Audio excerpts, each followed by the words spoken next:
goes faster and faster. Welcome back to With Antone MotoGP. This weekend, stop looking at the podium. If you're just watching the trophies being handed out, you're missing the collision course happening at Aragon Motorland this weekend.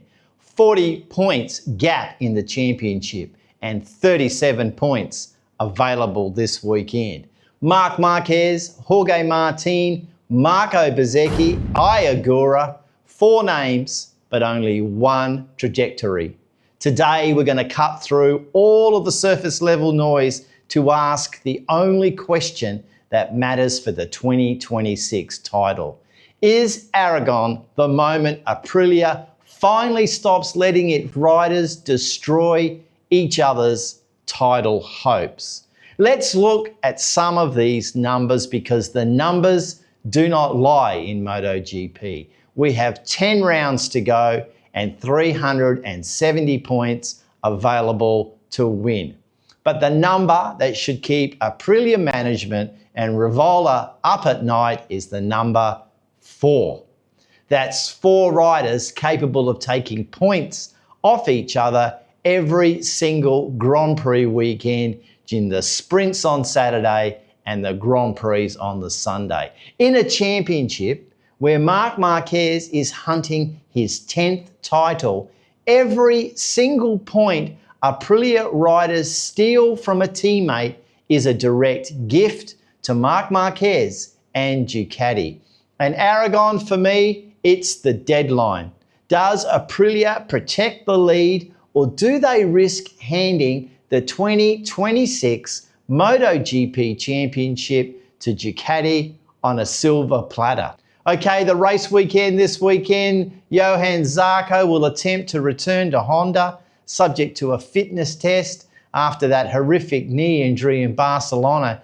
I honestly thought that injury could really have ended this season and potentially raised questions about his entire career. And Fermin Aldeguer, talking about comebacks, will be back after his injury to his spine at the Dutch GP, and he's about to cap off the year by heading and announcing he's off to VR46 in 27. But Ogura, he's not going to be on the grid this weekend. He's 3rd in the championship, just 37 points off the lead, but it seems Ogura, in a training accident in Japan, has broken his left hand, so that means one less Aprilia on the grid, and that's really going to matter this weekend. And if you value MotoGP analysis that looks past the headlines, why don't you hit that subscribe button?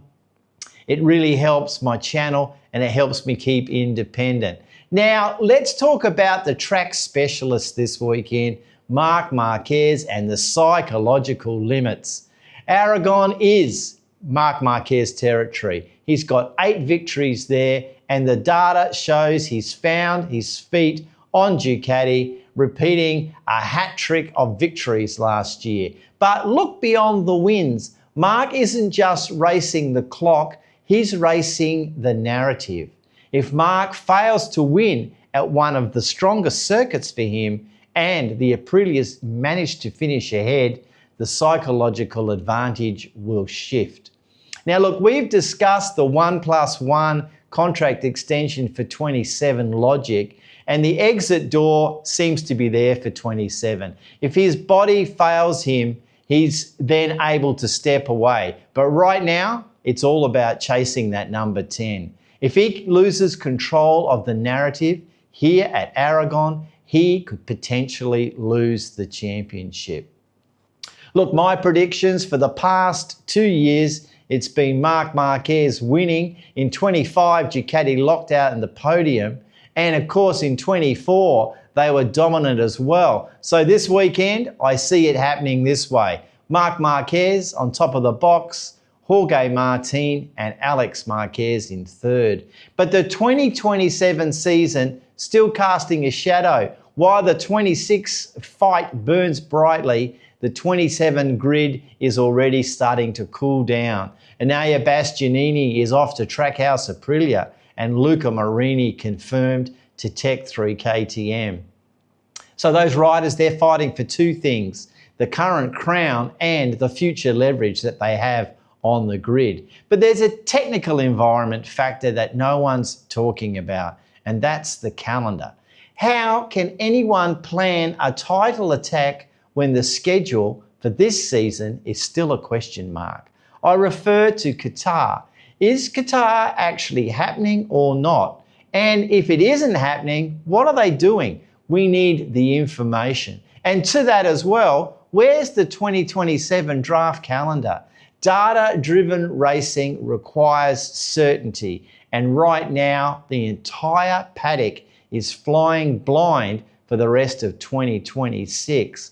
Look, I want to talk a little bit about Yamaha and a little bit of a reality check on Yamaha. Look, I've been particularly positive on Yamaha, but the data coming out of this project is starting to look a lot like noise. Augusto Fernandez has joined the chorus of concern about Yamaha. Yamaha still doesn't have a clear base for the 850cc reset. They are, as he said, trying to decide what it looks like. Can you believe that? With Valencia testing, that's only 3 months away. On December the 1st, the brand new Pirelli rubber hits the road. If you don't have a direction now, you just aren't behind for 2027. I think Yamaha may be already out of the race. Okay, so Aragon this weekend, it's not just a race, it is a critical pivot point for the 2026 championship. 4 Aprilias, well, -1 this weekend, 1 Ducati in Marc Márquez, and 40 points the gap. The signal is clear. Team orders have to be inevitable for Aprilia, or this title in 2026 is gone. I want to ask you, can you have Raul Fernandez some 56 points behind, taking points from the leading Aprilia team of Jorge Martin and Marco Bezzecchi? But what do you think? Who do you think's going to triumph at Aragon Motorland this weekend? And do you think Aprilia realised the folly of having 4 riders in the same battle? Why don't you let me know in the comments below and we can have a chat. And of course, enjoy the racing this weekend. And remember, with Antone, MotoGP, it's data, not noise. Okay, thanks for watching this weekend and we'll talk again real soon. All right, bye for now.